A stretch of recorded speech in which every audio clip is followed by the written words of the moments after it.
નમસ્કાર જોશી સરના જય Shri Krishna. B Ed semester 2 ધોરણ 8નું સાયન્સ કન્ટેન્ટના અંતર્ગત કેવા પ્રશ્ન હોઈ શકે? તો એમસીક્યુ પ્રશ્નના જવાબ સાથે તો ઋણ સ્વીકાર કરવો પડે પારેજિયા માધવીબેનનો, કે જેને સરસ રીતે આવા પ્રશ્ન કાઢીને આપણે આપેલા છે. તો શરૂઆત કરીએ.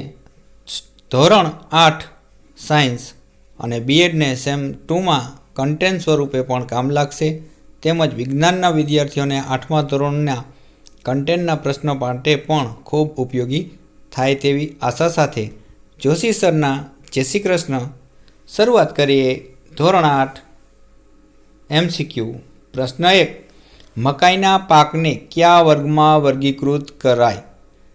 તો મકાઈના પાકને ખરીફ પાક તરીકે વર્ગમાં મૂકી શકાય અથવા વર્ગીકૃત કરી શકાય. ઘઉં અને ચણાને નીચેના પૈકી કયા વર્ગમાં વર્ગીકૃત કરાય? તો ઘઉં અને ચણાને રવિ પાકમાં મૂકી શકાય અથવા વર્ગીકૃત કરી શકાય. તો અહીંયા આપણે ચર્ચા કરી લઈએ. તો પહેલાં તો રવિ પાક છે એ ક્યારે લેવાતો હોય છે? તો તેની વાત કરીએ તો રવિ પાક છે એ શિયાળામાં લેવાતો પાક છે. ત્યાર પછી ઉનાળુ પાક છે એને આપણે જાયદ પાક તરીકે ઓળખીએ છીએ, અને ખરીફ પાક છે એ ચોમાસા અંતર્ગત લેવાતો પાક છે. તો શિયાળો રવિ પાક, ચોમાસું ખરીફ પાક અને ઉનાળુમાં જાયદ પાક તરીકે ઓળખાય છે. આ પણ તમને 3 એમસીક્યુ સ્વરૂપે મળી ગયા છે. ત્યાર પછી વાત કરીએ તો જમીનને ખેડવા માટે વપરાતું પરંપરાગત સાધન કયું છે? જમીનને ખેડવા માટે વપરાતું પરંપરાગત સાધન એ હળ છે.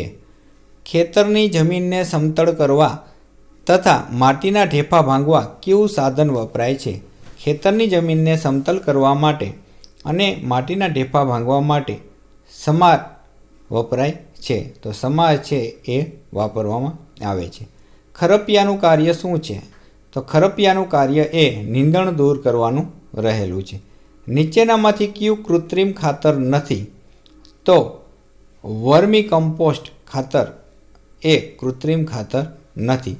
બાકી યુરિયા, એનપીકે અને સુપર ફોસ્ફેટ એ કૃત્રિમ ખાતરના પ્રકારો છે. ત્યાર પછી 2,4-D કયા પ્રકારનું રસાયણ છે? તો 2,4-D એ નીંદણનાશક રસાયણ છે.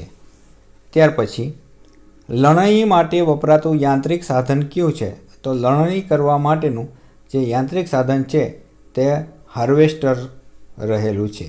બાકી જે દાતરડું છે, નીંદણ છે એ જે કહેવાય કે લણણી માટેના યાંત્રિક સાધન નથી. નીચેનામાંથી કયું એન્ટીબાયોટિક્સ છે? તો એન્ટીબાયોટિક્સ છે એ સ્ટ્રેપ્ટોમાઇસિન છે. વાયરસથી થતો રોગ કયો છે? વાયરસથી થતો રોગ એ જવાબ તમારે અહીંયા આપવાનો છે એ કોમેન્ટ બોક્સમાં જણાવજો. નીચેના પૈકી બેક્ટેરિયાથી થતો રોગ કયો છે? બેક્ટેરિયાથી થતો રોગ એ કોલેરા રહેલો છે. દુનિયામાંથી લગભગ નાબૂદ થયેલ રોગ કયો છે? તો દુનિયામાંથી લગભગ નાબૂદ થયેલો રોગ એ શીતળા છે. બીસીજીની રસી કયા રોગ સામે રક્ષણ આપે છે? બીસીજીની રસી એ ક્ષય રોગ સામે રક્ષણ આપે છે. વાસી કે ભીની બ્રેડ પર જોવા મળતી ફૂગને શું કહે છે? વાસી કે ભીની બ્રેડ ઉપર જોવા મળતી ફૂગને મોલ્ડ કહેવામાં આવે છે. પોલિએસ્ટર અને કોટન એટલે કે કપાસના રેસાનું મિશ્રણ કયા નામથી ઓળખાય છે? તો પોલિએસ્ટર અને કોટન આ બંનેનું મિશ્રણ છે એ પોલિકોટ તરીકે ઓળખાય છે અથવા પોલિકેટ તરીકે ઓળખાય છે. લાકડાના માવા પર રસાયણ પ્રક્રિયાને બનાવેલા માનવ સર્જિત રેસા ક્યાં છે? તો માનવ સર્જિત રેસા છે એ રેયોનના રેસા છે એ લાકડાના માવા ઉપર બનાવેલા માનવ સર્જિત એટલે કે કૃત્રિમ રેસા છે. નીચેના પૈકી ધાતુ તત્વ કયું છે? તો કાર્બન, ફોસ્ફરસ, સલ્ફર કે સોડિયમ? તો સોડિયમ એ ધાતુ તત્વ છે. કયું ધાતુ તત્વ સામાન્ય તાપમાને પ્રવાહી સ્વરૂપમાં હોય છે? તો પારો એ સામાન્ય તાપમાને પ્રવાહી સ્વરૂપે હોય છે. નીચેના પૈકી કયું અધાતુ તત્વ સામાન્ય તાપમાને પ્રવાહી સ્વરૂપમાં હોય છે? ઓલું ધાતુ તત્વ હતું પારો, તો અધાતુ તત્વ છે એ બ્રોમિન, પારાની જેમ જે ધાતુ તત્વમાં જેમ અધાતુ તત્વમાં બ્રોમિન છે એ સામાન્ય તાપમાને પ્રવાહી સ્વરૂપમાં રહેલ છે. કયું ધાતુ તત્વ રાસાયણિક દ્રષ્ટિએ ઘણું જ સક્રિય છે? તો ધાતુ તત્વ રાસાયણિક દ્રષ્ટિએ સક્રિય પોટેશિયમ છે. કઈ ધાતુની પટ્ટીને જ્યોત પર ગરમ કરવાથી સફેદ પ્રકાશિત જ્યોતથી સળગે છે? તો મેગ્નેશિયમની પટ્ટી છે એને જ્યોત પર ગરમ કરવાથી સફેદ પ્રકાશથી સળગી ઉઠે છે. સામાન્ય રીતે અધાતુના ઓક્સાઇડ કઈ પ્રકૃતિ ધરાવે છે? સામાન્ય રીતે અધાતુના ઓક્સાઇડ એ એસિડિક પ્રકૃતિ ધરાવે છે, એટલે કે એસિડનો ગુણ રહેલો છે.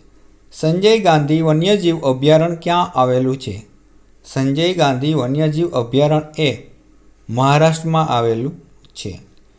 ભારતમાં રાષ્ટ્રીય પ્રાણી અને રાષ્ટ્રીય પક્ષી તરીકે અનુક્રમે ઘોષિત કરવામાં આવ્યા છે. તો ભારતમાં રાષ્ટ્રીય પ્રાણી વાઘ અને રાષ્ટ્રીય પક્ષી છે મોર. પેશી શાનો સમૂહ છે? એ કોષોનો સમૂહ છે, એને આપણે પેશી તરીકે ઓળખીએ છીએ. પ્રોજેક્ટ ટાઈગર ક્યારે અમલમાં મૂકવામાં આવ્યો? પ્રોજેક્ટ ટાઈગર છે એ 1 એપ્રિલ 1973ની સાલમાં અમલમાં મૂકવામાં આવ્યો. કોષોની ક્રિયાઓનું નિયમન કોણ કરે છે? કોષોની ક્રિયાનું નિયમન કોષ કેન્દ્ર કરે છે. રોબર્ટ હુકે શાની શોધ કરી? રોબર્ટ હુકે કોષની શોધ કરેલી છે. કોષને આકાર અને દ્રઢતા આપવાનું કાર્ય કોણ કરે છે? કોષને આકાર અને દ્રઢતા આપવાનું કાર્ય કોષ દિવાલ કરે છે. લાંબો અને શાખિત પ્રાણીકોષ કયો છે? તો લાંબો અને જે શાખિત પ્રાણીકોષ છે તે ચેતાકોષ રહેલો છે. સજીવોમાં આનુવંશિકતાનો એકમ કયો છે? સજીવોમાં આનુવંશિકતાનો એકમ જનીન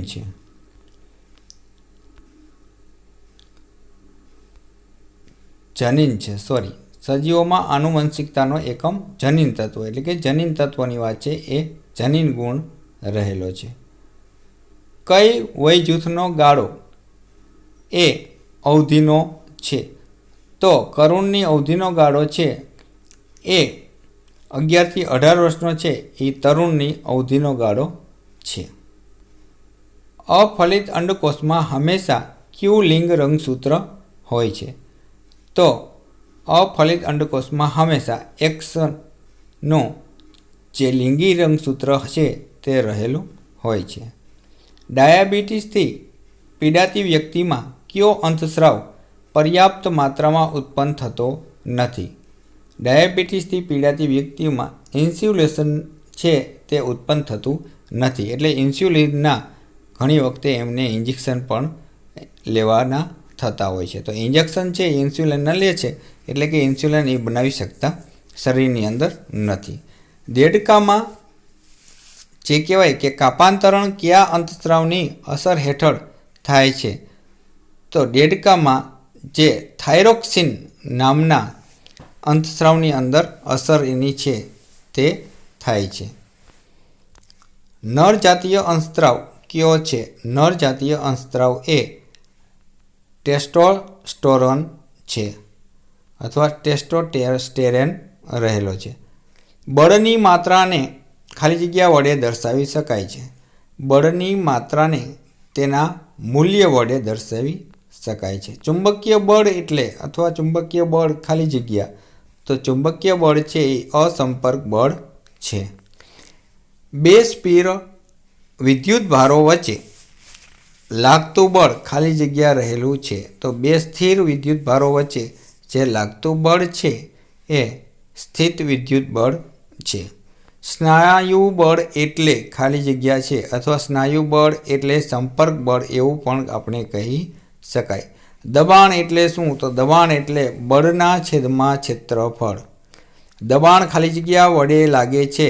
દબાણ એ જોઈએ તો દબાણ એ એમના વાયુના પદાર્થો દ્વારા, પછી ઘનના પદાર્થો દ્વારા, પ્રવાહી પદાર્થો દ્વારા, આમ તમામ દ્વારા લાગતું છે. એકમ ક્ષેત્રફળવાળી સપાટી પર લંબરૂપે લગતા બળને ખાલી જગ્યા કહે છે. તો એકમ ક્ષેત્રફળવાળી સપાટી પર લંબરૂપે લાગતા બળને દબાણ કહેવામાં આવે છે. ધ્વનિ ખાલી જગ્યામાં પ્રસરી શકે છે. ધ્વનિ છે એ ઘન, પ્રવાહી અને વાયુ એમ તમામમાં પ્રસરી શકે છે. પુરુષોમાં સ્વર તંતુઓ લગભગ ખાલી જગ્યા લાંબા હોય છે. તો કેટલા લાંબા હોય છે? 20 mm જેટલા લાંબા હોય છે. મનુષ્યના કાન માટે શ્રાવ્ય મર્યાદા ખાલી જગ્યા છે. તો મનુષ્ય છે એ કાન કેટલું સહન કરી શકે છે? તો 20 હર્ટ્ઝથી 25,000 હર્ટ્ઝ સુધીનું જે કહેવાય કે અવાજ છે એ અથવા શ્રવણની મર્યાદા રહેલી છે. ધ્વનિની પ્રબળતાના સમપ્રમાણમાં છે. તો ધ્વનિની પ્રબળતા કેના સમપ્રમાણમાં છે? તો કંપ વિસ્તારના વર્ગના સમપ્રમાણમાં છે. ખાલી જગ્યાથી વધારે આવૃત્તિવાળા ધ્વનિ મનુષ્યના કાન વડે પારખી શકતા નથી. તો 20,000 હર્ટ્ઝથી વધારે આવૃત્તિવાળા ધ્વનિને મનુષ્યના કાન વડે પારખી શકતા નથી. વાયોલિનના ગિટાર અને વીણા ખાલી જગ્યાના ઉદાહરણ છે. તો તે તાર અથવા તંતુવાદ્યોના ઉદાહરણ છે. શ્વાન ખાલી જગ્યાથી વધુ આવૃત્તિવાળો ધ્વનિ સાંભળી શકે છે. તો શ્વાન એટલે કે કૂતરો છે તે 20,000 હર્ટ્ઝથી જે આવૃત્તિવાળો ધ્વનિ છે એ પણ સાંભળી શકે છે. ઇલેક્ટ્રોપ્લેટિંગની પ્રક્રિયા એ વિદ્યુત પ્રવાહની ખાલી જગ્યાની અસર છે. તો તે રાસાયણિક અસર છે. વિદ્યુત બલ્બ વિદ્યુત પ્રવાહની ખાલી જગ્યા અસરના લીધે પ્રકાશિત થાય છે. વિદ્યુત બલ્બ છે એ વિદ્યુત પ્રવાહની ઉષ્મીય અસરના કારણે પ્રકાશિત થાય. નીચેનામાંથી શેમાં વિદ્યુતનું વહન થઈ શકતું નથી? વિનેગરનું દ્રાવણ, ખાંડનું દ્રાવણ, લીંબુના રસનું દ્રાવણ, કોસ્ટિક સોડાનું દ્રાવણ. તો જવાબ આવશે ખાંડનું દ્રાવણ. તેમાં વિદ્યુતનું વહન થઈ શકતું નથી. વિદ્યુત પૃથ્થકરણની પ્રક્રિયામાં કઈ ઉર્જા પાણીનું વિઘટન તેના ઘટક તત્વોમાં કરે છે? તો વિદ્યુત ઉર્જા છે એ પ્રક્રિયામાં જે પાણીનું વિઘટન તેના ઘટક તત્વોમાં કરે છે. એક પાત્રમાં રાખેલ વિદ્યુત દ્રાવણમાં કાર્બનના 2 સળિયા અંશતઃ ડૂબતા બનતી રચનાને શું કહેવાય છે અથવા ખાલી જગ્યા કહેવાય છે? તો તે રાસાયણિક કોષ કહેવામાં આવે છે. નીચેનામાંથી કયું વિદ્યુત દ્રાવણ નથી? તો copper sulphate, sulphuric acid, silver nitrate કે આલ્કોગેલ. તો આલ્કોહોલ છે એ વિદ્યુત દ્રાવણ નથી. સૂર્યનું પૃથ્વીથી અંતર કેટલું છે? સૂર્યનું પૃથ્વીથી અંતર 8 પ્રકાશ મિનિટ રહેલું છે. સૂર્યમંડળનો સૌથી તેજસ્વી દેખાતો ગ્રહ કયો છે? સૌથી તેજસ્વી દેખાતો ગ્રહ શુક્ર છે. કયા ગ્રહને સવારનો તારો કહે છે? તો શુક્રને સવારનો તારો કહે છે. ગુરુ ગ્રહ પૃથ્વી કરતાં કદમાં કેટલા ગણો મોટો છે? તો ગુરુ ગ્રહ છે તે 1300 ગણો મોટો છે. હેલીનો ધૂમકેતુ આવર્તકાળ કેટલો છે? તો હેલીના ધૂમકેતુનો આવર્તકાળ છે જે 76 વર્ષ છે. એટલે 76 વર્ષ પછી વળી પાછો એ દેખાય છે. પ્રકાશ વર્ષ શાનો એકમ છે? પ્રકાશ વર્ષ છે એ વેગનો એકમ છે. એલપીજીનું પૂર્ણ નામ શું છે? એલપીજીનું પૂર્ણ નામ લિક્વિફાઈડ પેટ્રોલિયમ ગેસ છે. ધ ક્યોટો પ્રોટોકોલ શું ઘટાડવા માટેનો કરાર છે? તો તે જલ પ્રદૂષણ ઘટાડવા માટેનો કરાર છે. પેટ્રોલિયમના ઘટક તરીકે મળતા બિટ્યુમેનનો ઉપયોગ શો છે? તો પેટ્રોલિયમના ઘટક તરીકે મળતા બિટ્યુમિનનો ઉપયોગ રોડ સમતલ માટેનો છે. કયા બળતણનું કેલેરી મૂલ્ય લગભગ 40,000 kg છે? તો બાયોગેસનું જે મૂલ્ય છે લગભગ 40,000 kg અથવા kJ છે. રેડ ડેટા બુકમાં કઈ જાતિઓની નોંધ રાખવામાં આવે છે? તો રેડ ડેટામાં જે નાશ પ્રાપ્ય છે તે જાતિઓની નોંધ રાખવામાં આવે છે. ત્યાર પછી નીચેનામાં પૈકી જે છે બાયસન એ શું છે? તો જંગલી બળદ છે એ તેને બાયસન તરીકે ઓળખીએ છીએ. કોલેરા શાના દ્વારા ફેલાય છે? કોલેરા હવા દ્વારા ફેલાય છે. સમતલ અરીસામાં 20 સેન્ટીમીટર અંતરે મૂકેલી વસ્તુનું પ્રતિબિંબનું અરીસાની પાછળ અરીસાથી કેટલા અંતરે મળે? તો તે 20 સેન્ટીમીટરના અંતરે જ મળે છે. કેલિડોસ્કોપમાં અથવા ડેલિસ્કોપમાં ખાલી જગ્યા અરીસાનો ઉપયોગ થાય છે. તેમાં મુખ્યત્વે 3 અરીસાનો ઉપયોગ થાય છે. રાઈના પાકને કયા વર્ગમાં વર્ગીકૃત કરાય? તો રાઈનો પાક છે તો શિયાળામાં લેવાતો હોય તો તેને રવિ પાક તરીકે કહી શકાય. નીચેનામાંથી કઈ ખેત પદ્ધતિ નથી? તો રવિ પાક, રોપણી, સિંચાઈ બધું ખેત પદ્ધતિમાં આવે છે, પણ પશુપાલન એ આવતું નથી. ધાતુ ઉત્તમ વિદ્યુત વાહક છે તો ધાતુમાં ઉત્તમ વિદ્યુત વાહક છે એ ચાંદી રહેલી છે. કાનનો પડદો એ ખાલી જગ્યાનો ભાગ છે. કાનનો પડદો એ શ્રવણ અંગનો ભાગ છે. તો આમ વિજ્ઞાનના જે MCQ છે ધોરણ 8ના અને B.Ed સેમેસ્ટર 2 વાળાને ખૂબ જ ઉપયોગી થાય તેવી અપેક્ષા સાથે કોમેન્ટમાં જણાવજો. ત્યાં સુધી જોશી સરના જય શ્રી કૃષ્ણ. આવજો, શેર કરજો, સબસ્ક્રાઈબ કરજો.